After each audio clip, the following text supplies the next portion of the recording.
ऐसे कोई बात नहीं है कि कभी चाइना पे चर्चा नहीं हुई है, कभी फॉरेन अफेयर्स पे चर्चा नहीं हुई है, कभी पाकिस्तान पे चर्चा नहीं हुई है। इन चीज़ों पे चर्चा हुई है, हमेशा खुल के हुई है। और चाहे विपक्ष हो चाहे सरकार हो, सबने अपना पक्ष रखा है।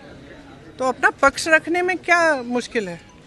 ये लोग डर रहे हैं कि क्या बातें निकलने वाली हैं, बस ये डर रहे हैं। उन्होंने इस पुस्तक को प्रकाशित होने नहीं दिया है, जहाँ तक मेरी जानकारी है। इस पुस्तक में ऐसी चीज़ें लिखी हैं जो दिखाती हैं कि प्रधानमंत्री जी का क्राइसिस के समय, जब चीन की सेना हमारे बॉर्डर पे थी, क्राइसिस के समय हमारी जो टॉप लीडरशिप है, हमारे प्रधानमंत्री जी, हमारे गृह मंत्री जी, हमारे रक्षा मंत्री जी का क्या रिएक्शन रहा, उन्होंने क्या कहा, क्या नहीं किया और कैसे किया।